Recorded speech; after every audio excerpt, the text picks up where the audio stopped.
Okay, so what happened was it ran out of memory, so I'm just continuing on here now from where we started, or I had to stop when it ran out of memory. So we have the three steps. You want to assume 100 grams, convert grams of each element to moles using the atomic mass, and then you want to then divide that each mole value by the smallest mole value. So again, to practice looking at number 85 on this worksheet, okay, we have, if we just want to go through and do a practice, it says that we have 92.26% carbon. So we're going to convert that to 92.26 grams of carbon and 7.74 grams of hydrogen. Okay? So step 2, that was step 1, we just assumed percent to grams. Step 2, convert grams to moles. So it's going to be 1 mole over 12.01 grams and 1 mole over 1.01 grams. So when we work those out, we get 92.26 divided by 12.01 is equal to 7.68 moles of carbon. 7.74 divided by 1.01, we get 7.66 moles of hydrogen. Now, on this one, it's pretty obvious that the ratio is 1 to 1. But you want to then do step 3, divide each mole value by the smallest mole value. So divide by 7.66, 7.66. This comes out to 1. This comes out to 2.002, something along those lines. As long as this number right here is within 0.05, it could be 2.03, 1.97. As long as it's within 0.05, you're okay. But if it gets much past that, then we have to do an extra step. Okay? And you'll have a practice problem that gets to do that extra step. But so if it came out to 2.5, then you'd have to double everything. If it came out to 2.33, 0.33 is a third, so we then multiply by 3. Okay? So, but here we have it this, so our empirical formula is equal just to CH. That's my empirical formula.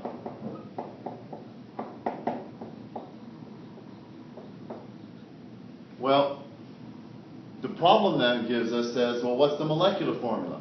And it gives us the molecular mass. And you look on the sheet, you see it says 26.02 is the molecular mass, the mass of the actual molecule.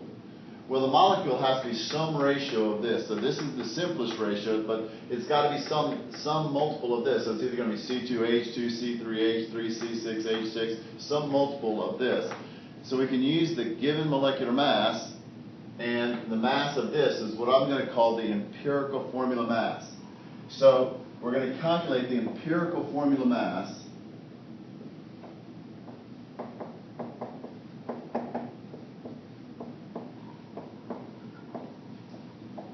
Which I'll refer to as the EFM.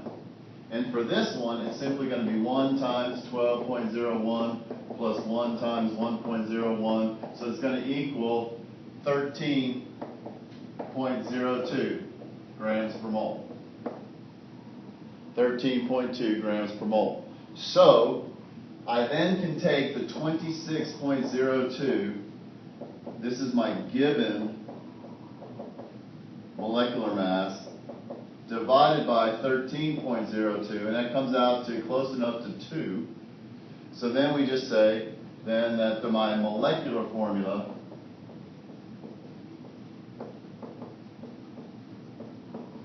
is equal to C2H2. So we have 3 steps here, so there are 3 more steps that we did here. So if you want to look at step 4, step 4 to get the empirical formula is calculate the EFM,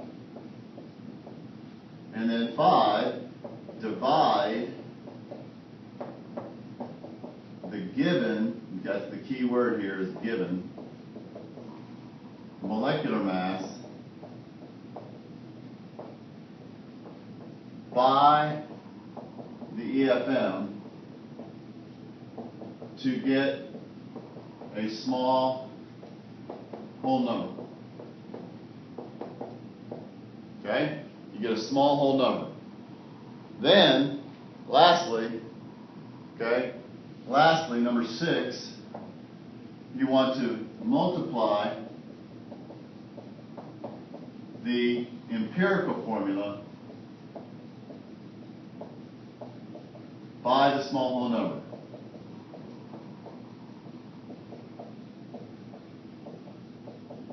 To get the molecular formula.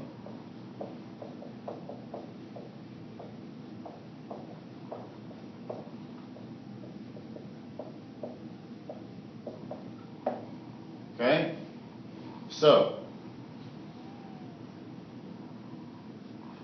the next 3 steps then are to calculate the EFM, the empirical formula mass. That's just the same things we normally do. 12 plus 1 is 13. Divide the given molecular mass, the 26, by that empirical formula mass, 13. That's going to give you a whole number. That means we just multiply the empirical formula by this whole number to get the molecular formula. And if you just follow these steps every time, you'll be able to do these problems. Okay? And so now we just use the rest of the class to kind of work on those problems. All right? And then the ones that we're going to deal with as far as a hydrate, we can look at tomorrow during the lab. Okay? That's it. Let me see if I can make sure that this shows. Oh.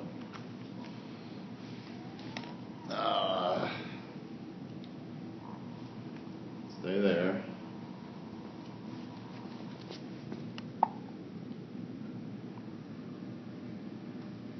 Now you can kind of see exactly, hopefully, what the board was saying.